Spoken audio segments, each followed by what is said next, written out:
ભગવદ્ ગીતા અધ્યાય 8 અક્ષર બ્રહ્મ યોગ અથવા ભગવત પ્રાપ્તિ. જીવનમાં જીવતા આપણને કોઈ દિવસ કેન્સર થાય.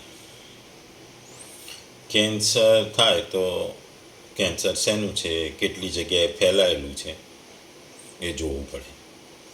પછી એ કેન્સરને તમારે એ શરીરનો કેન્સર થયેલા ભાગને તમારે કાઢી નાખવો પડે.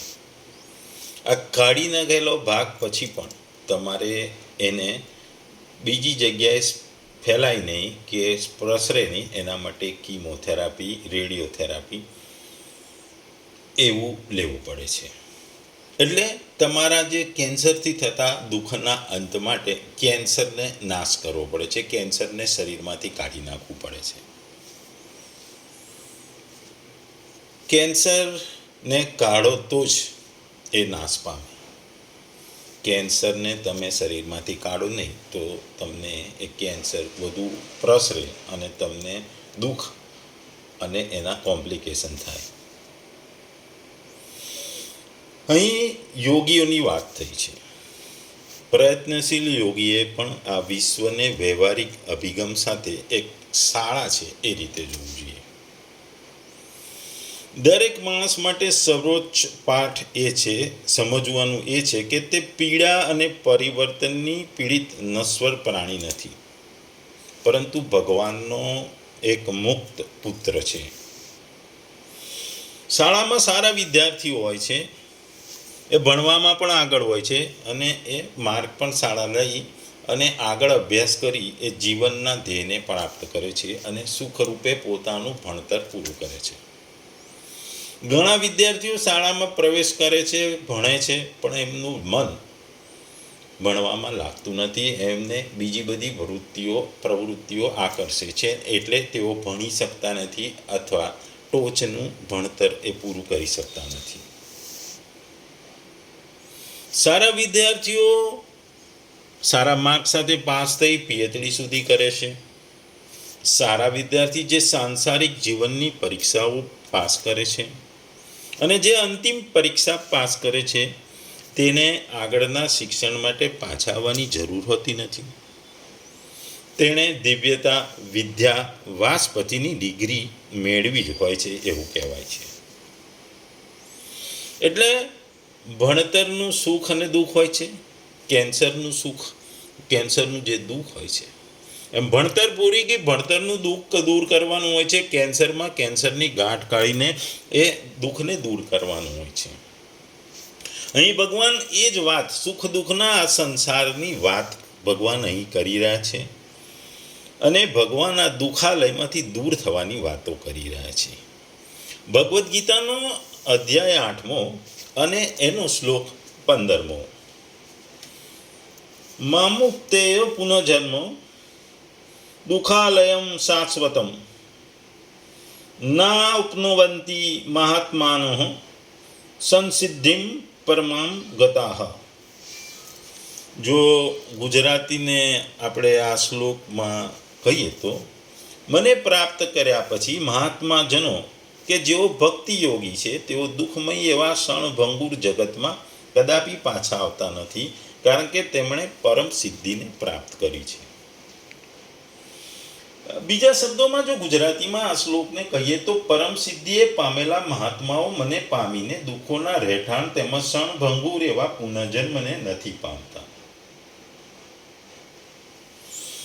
ભગવાનના નિત્ય નિરંતર ચિંતન થકી ભગવત પ્રાપ્તિની સુલભતાનું પ્રતિપાદન આગલા શ્લોકમાં કરવામાં આવ્યું. કેવી રીતે સરળતાથી સુલભથી ભગવાન મળે છે. હવે તેઓનો પુનર્જન્મ નહીં હોવાની વાત કહી ભગવાન એમ જણાવે છે કે ભગવત પ્રાપ્ત મહાપુરુષોનો ભગવાનથી ક્યારેય વિયોગ થતો નથી, ભગવાનથી અલગ થતા નથી. આપણે જોયું છે કે જીવનમાં જન્મ થાય છે અને જન્મે છે એનું મૃત્યુ થાય છે.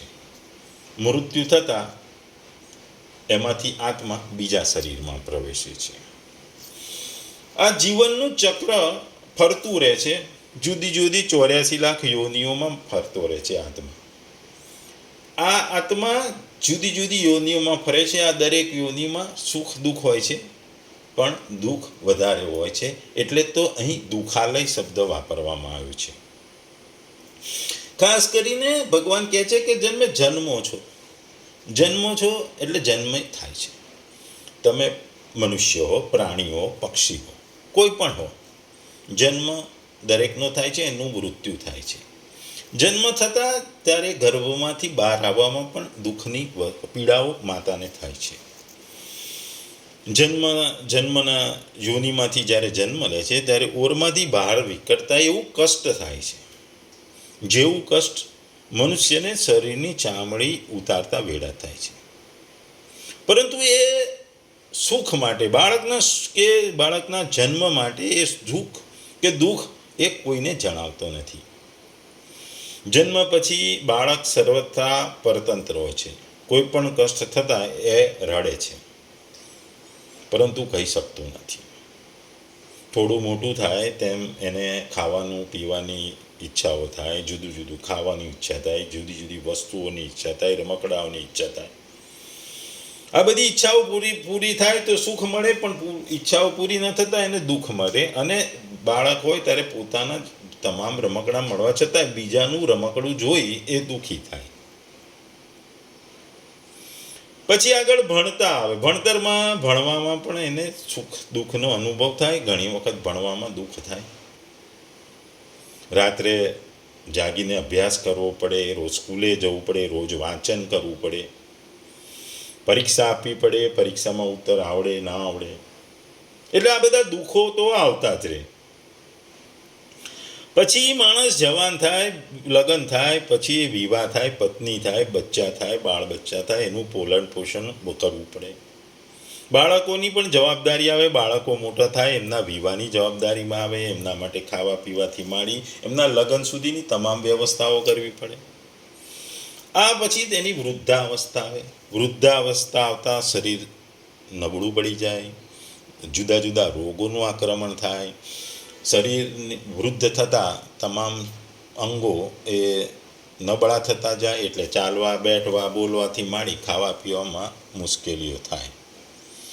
ધીરે ધીરે ઘરડા થતાં તમે મા બાપ તમારા પુત્રોને તમે વધારાના એટલે કે તિરસ્કારથી તમારે રહેવું પડે. એ તમે તમારા બાળક ઉપર માથે પડેલા હોય એવો અનુભવ થાય. મનુષ્યમાં આ રીતે પછી વૃદ્ધ થયા પછી મૃત્યુ થાય છે. આમ જુદી જુદા અવસ્થામાં દરેક જગ્યાએ ભગવાન કહે છે કે તમારે દુઃખો તો આવે છે. એટલે તો અહીં દુઃખાલય શબ્દ વાપરવામાં આવ્યો છે. મનુષ્ય જેવું જ કષ્ટ પશુ પક્ષી બધાને હોય છે. એમણે પણ ઠંડી, તાપ, ગરમી, વરસાદ વગેરે સહન કરવું પડે છે. ઘણીવાર મોટા જાનવરો નાના જાનવરોના બચ્ચાને ખાઈ જાય છે. એટલે એમને પણ દુઃખો હોય છે. આ 84 લાખ યોનિઓમાં દરેક વ્યક્તિએ સુખો તો હોય પણ દુઃખો ભોગવવા પડે છે. એટલે જ્યારે આ ફરીથી જન્મ મળે, આ 84 લાખો યોનિમાં ફરતા રહેવું પડે, એ ફરી જન્મ કહેવાય, એને પુનઃજન્મ કહેવાય. એ જ પુનઃજન્મને દુઃખાલય કહેવામાં આવ્યો છે. પુનઃજન્મને આશ્વત પણ કહેવાનું છે. કારણ કે કોઈ પણ પુનઃજન્મ શરીર નિરંતર નથી રહેતું. એમાં એ હરદમ પરિવર્તન થતું રહે છે. ક્યાંય કોઈ પણ યોનિમાં કાયમ રહેવાનું નથી. સુખ મળી જાય તો એ ચાલ્યું જાય છે, શરીરનો અંત આવી જાય છે અને પછી બીજી યોનિમાં જન્મ લેવો પડે છે. ભગવાન આ શ્લોકમાં આપણને એ જ કહે છે કે અતિ શ્રદ્ધા અને પ્રેમ સાથે નિત્ય નિરંતર ભજન ધ્યાનનું સાધન કરતાં જ્યારે સાધનની પરાકાષ્ઠાની સ્થિતિ પ્રાપ્ત થઈ જાય છે, જેણે મેળવી લીધી છે, પછી કશું કરવાનું બાકી રહેતું નથી અને સાધકને તત્કાલ ભગવાનનો સાક્ષાત્કાર થઈ જાય છે. તે પરાકાશની સ્થિતિને પરમ સિદ્ધિ કહેવામાં આવી છે. અને ભગવાનના જે ભક્તોને આવી પરમ સિદ્ધિ પ્રાપ્ત થાય છે તે જ્ઞાની ભક્તો માટે અહીં ભગવાને મહાત્મા શબ્દનો ઉપયોગ કર્યો છે. એટલે મહાત્મા શબ્દ જે ભગવાનનો ભક્ત છે, જે હંમેશા આગલા શ્લોકોમાં સતત નિરંતર એ ભગવાનનું સ્મરણ કરતો રહે છે, એની વાત એ મહાત્મા તરીકે કહેવામાં આવી છે. આપણે જોયું કે જુદા જુદા યોગ દ્વારા પણ ભગવત પ્રાપ્તિ થાય છે. જ્ઞાન યોગ છે, કર્મયોગ છે, પણ ભગવાને ગીતામાં જુદા જુદા કર્મયોગ જ્ઞાન યોગિક યોગોમાં મહાત્મા શબ્દ વાપર્યો નથી. કેવળ ભક્તિ યોગમાં જ ભગવાને મહાત્મા શબ્દનો પ્રયોગ કર્યો છે. એનાથી એ સાબિત થાય છે કે ગીતામાં ભગવાન ભક્તિને સર્વોપરી ગણે છે કે માને છે. જે માણસ આરંભથી જ ભક્તિ માર્ગ પર ચાલે છે એ સાધકોને પણ ભગવાને મહાત્મા કહ્યો છે. જેમ આપણે વાત થઈ, જો ભગવત તત્વથી અભિન્ન થઈ જાય છે એમને પણ મહાત્મા કહ્યા છે. જે 7મા શ્લોકમાં 7મા અધ્યાયના 19મા શ્લોકમાં કીધું. ભક્તિ પર માર્ગ ચાલનારને મહાત્મા એ 9મા અધ્યાયના 13મા શ્લોકમાં કહ્યું. અને જે વાસ્તવિક પ્રેમને પ્રાપ્ત થઈ જાય છે એમને પણ મહાત્મા કહ્યો છે આ શ્લોકમાં. તાત્પર્ય એ છે કે અસત શરીર સંસાર સાથે સંબંધો હોવાથી મનુષ્ય અલ્પાત્મા થાય છે. કેમ કે તેઓ શરીર સંસારના આશ્રિત હોય છે, પોતાના સ્વરૂપમાં સ્થિત હોય છે. તેઓ આત્મા થાય છે કેમ કે તેમને અણુરૂપે અહમની ગંધ રહેવાની સંભાવના રહે છે. ભગવાન સાથે અભિન્નતા થતાં તેઓ મહાત્મા થાય છે કેમ કે તેઓ ભગવંત નિષ્ઠ હોય છે અને તેમની પોતાની કોઈ અસ્તિત્વતા સ્વતંત્રતા હોતી નથી. તે ભગવાન જ ને સર્વસ્વજ્ઞ છે ને ભગવાન માટે જ હોય એવું એ માને છે. જીવનમાં જ્યાં સુધી ભગવાનને પામતા નથી ત્યાં સુધી આપણે એક યોનિમાંથી બીજી યોનિમાં ફરતા રહેવું પડે છે. મર્યા પછી કર્મને પરાધીન થઈને દેવતા, મનુષ્ય, પશુ, પક્ષી વગેરે યોનિઓમાં કોઈ પણ યોનિમાં આપણે જન્મ લેવો પડે છે. આ જન્મને આપણે પુનઃજન્મ કહીએ છીએ. અને એવી કોઈ પણ યોનિ નથી કે જે દુઃખપૂર્ણ ને અનિત્ય ન હોય.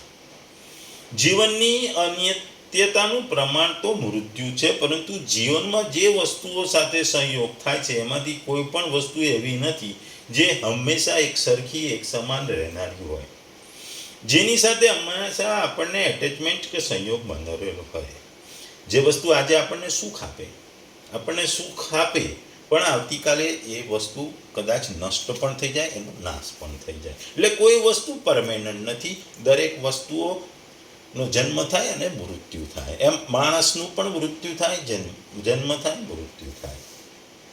એટલે વસ્તુ નાશવંત છે. એટલે ટેમ્પરરી સુખનો અનુભવ થાય પછી તો આ જીવનના દુઃખાલયમાં પાછું આવવું જ પડે. જે સુખરૂપે દેખાતી વસ્તુઓનો સંગ્રહ ને તેમના ભોગોમાં આસક્તિ થાય અને એને કારણે આપણે પાપ થાય, તેમનું ફળ અનેક પ્રકારના આપણને કષ્ટોથી અને નરકની યંત્રણાઓથી પ્રાપ્ત થાય. આ પ્રમાણે પુનઃજન્મમાં ગર્ભથી મૃત્યુ સુધી દુઃખ અને દુઃખ જ છે. એટલા માટે દુઃખાલય એટલે દુઃખોનું ઘર કહેવામાં આવ્યું છે. કોઈ પણ યોનિમાં જાઓ એટલે એ તમને પ્રાપ્ત થાય. કોઈ પણ યોનિનો અને યોનિમાં પ્રાપ્ત ભોગોનો સંયોગ અનિત્ય હોવાને કારણે તેને અશાશ્વત એટલે કે ક્ષણભંગુર કહેવામાં આવ્યો છે. આપણે જોઈએ છે કે ગાય આપણને દૂધ આપતી હોય. દરેક વ્યક્તિ ગાય પાસેથી દૂધની આશા રાખતી હોય. પણ ચાંચડ છે કે મચ્છર એ ગાયના દૂધ કરતાં ગાયના લોહીની આશા રાખે છે. આ જ વસ્તુ એ આસક્તિ છે.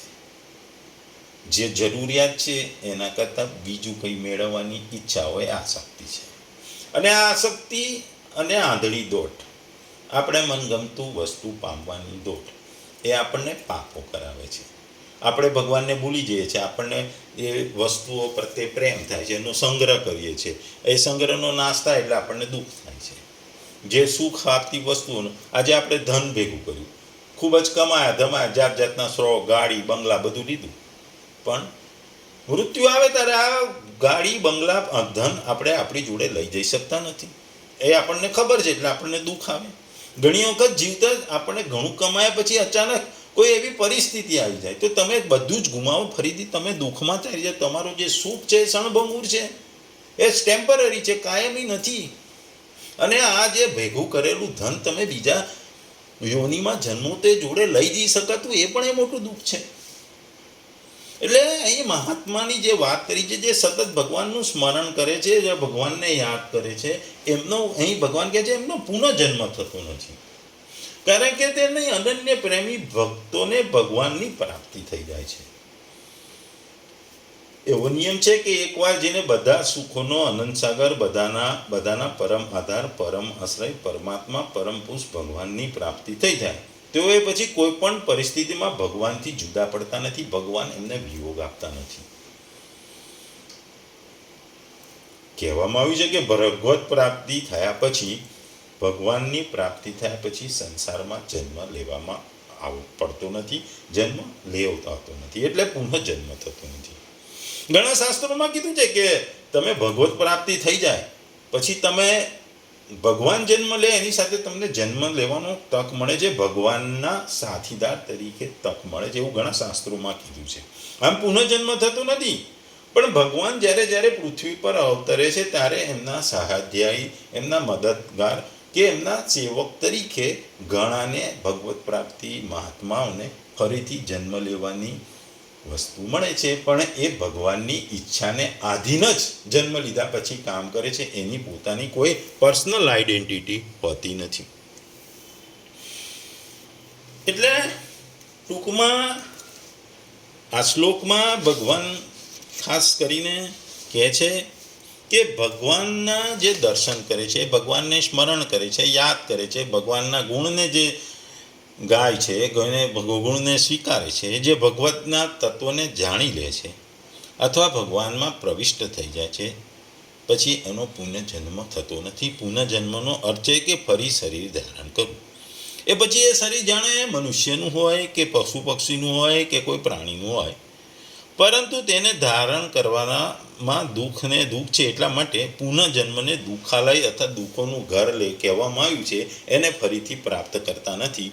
એટલે એ વ્યક્તિઓએ ભગવાનનું નામ દેવું એ ખૂબ જ જરૂરી છે. ભગવાનને સ્મરણ કરવું એ જરૂરી છે.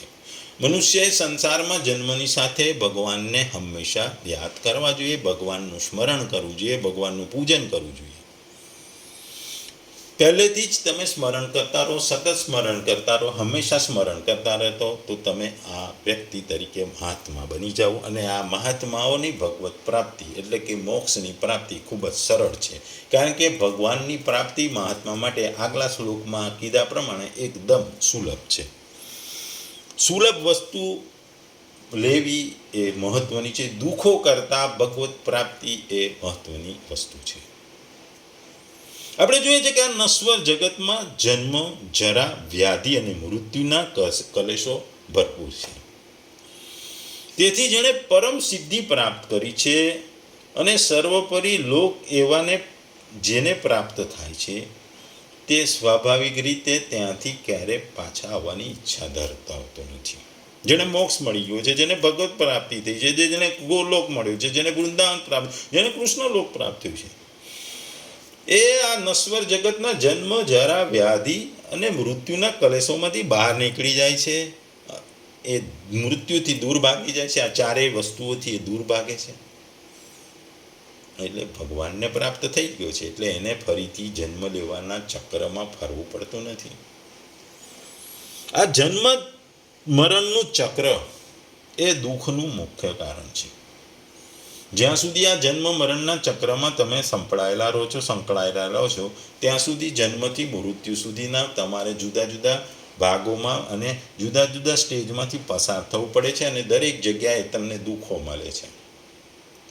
ઈચ્છાઓ પૂરી ના થાય તો પણ દુઃખ છે, આસક્તિઓ પૂરી ના થાય તો પણ દુઃખ છે, સુખ મળે તો પણ એ ટેમ્પરરી હોય છે, અને સુખ પણ ક્ષણભંગુર હોય છે.